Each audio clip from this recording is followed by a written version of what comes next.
Sa ating pong linya ngayon, si Vice Chairman ng Committee on Labor in Congress in the Lower House, si Congressman Gas Bunting ng Parañaque. Congressman Gas, maganda umaga po muli.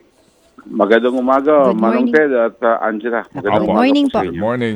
Congressman, kung inyo maalala, di ho ba, nung una tayo mag-usap, hindi naman ganun po ka-agresibo, ang lower house dito po sa panukala na legislated wage increase nga coming from the Senate. Ngayon po, ano na po ang damdamin ninyo?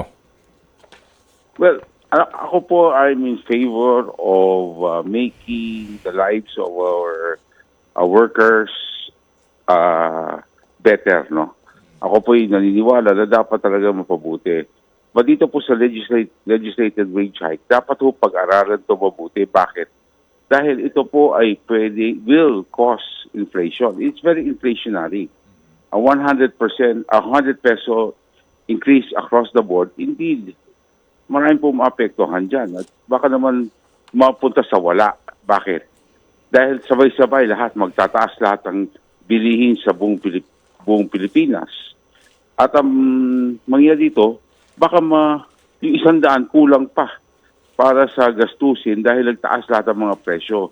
Kaya nga po, meron po tayong regional wage boards, which is the law right now, na yan ay binigay po ng Kongreso sa kanila para pag-aralan. Dahil tandaan po natin, ang problema po ng Metro Manila ay iba po sa problema sa Cebu, iba po problema sa Zamboanga, iba po ang problema sa Bohol, iba-iba po ang problema sa Antique. So, dapat ipaubaya to sa regional wage boards para pag-aralan ano bang kaya ng kanilang lugar. Anong kaya ng mga negosyante? Because ang tatamaan dito, ang mga SMEs, MSMEs, lahat yan mga tatamaan po yan. Baka imbis mapabuti, nawalan pa ng trabaho yung mga kababayan natin. Dahil ang unang gagawin niya, magre-reduce. May reduction yan. So, there'll be a chain of events which may not be good for our workers. That's why kailangan ako naniniwala ko na dapat we should stick to the formula of the regional wage boards, no? Na yan ay sila mag-determine magkano ang increase sa kanilang lugar, magkano ang kaya ng mga negosyante sa lugar na yan. Dahil iba-iba po ang problema bawat region. Opo, sige po. Pero Congressman, that is your personal point of view, right? Yes. Opo. Sige po, klaro ho naman yan. Ano ba ang, mawalang galang lang, ano ba ang instruction sa Labor Committee? Dahil sa aming mga nababasa, meron daw pong instruction ang inyong liderato na dinggin na ito at mukhang so far, ang ating pong correct me, kung mali po ang aking pakakaintindi, mismo po ang Speaker of the House at maging si Majority Leader ay nagsasabi na pumapabor na sila ngayon sa legislated wage increase at ang sinasabi pang pag-uusapan dito ay higit sa 100 piso. Well, hindi po category sinabing legislated wage increase. Ang instruction is pag-aralan anong nakakabuti para sa ating mga workers, no? Ano tingin nyo ang nakakabuti at yun ang gagawin. Ngayon, kung kailangan mas mataas sa 100 pesos, i-recommenda po natin pero wala pa kong categorical sinabing we should go for a legislated wage increase. Pero we should find ways to improve the plight of our workers. That is the instruction of the Speaker. Okay. Opo. So walang klaro na ito ang dapat ninyong aprubahan? Opo, kasi baka may paraan pa, di ba, na pwedeng mas maganda pa na kung saan ay mas makinabang ating mga manggagawa. Yan naman pong concern lagi ng House. Opo, basahin ko lang po ito and maganda nga po kayo po yung amin na kapanayan bilang bahagi po ng majority sa Kamara. Opo, the House Majority Leader said the members of the chamber were recommending a legislated wage hike ranging from 150 to 350 pesos a day, which would more appropriately address the significant decline in workers' real wages and their diminishing purchasing power.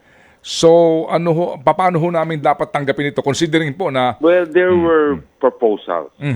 Pero kung yan po i-aaktuhan, that's another story.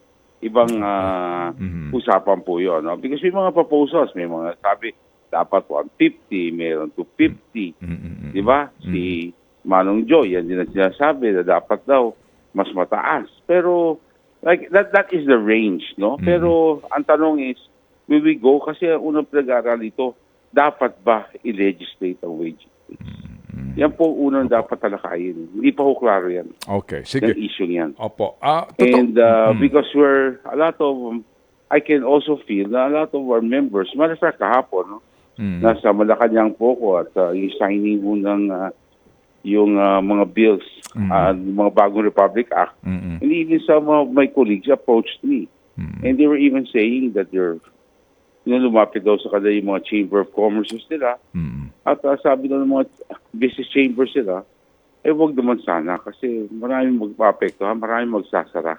At maraming mawawala ng trabaho. Opo. Meron tanong lang po si Angela. Ano po yung Yes, Angela. Yes, hello po. Good morning. Ano po kaya Good morning. ano po kaya yung inyong take on this na sinasabi po nung iba na pabor nga po sa pagtataas ng wage ng mga laborer natin na 'di ba babigyan po sila ng mataas na sahod, more spending capacity, mas maganda sa ekonomiya. Well, of course, when you have 100 pesos times 26 days, that's 2,600. But you also have to factor in magkano tataas ang produkto, magkano tataas ang upa, magkano tataas ang pagkain. Baka kulang pa ho yan pag tayo ho nagkamali dyan.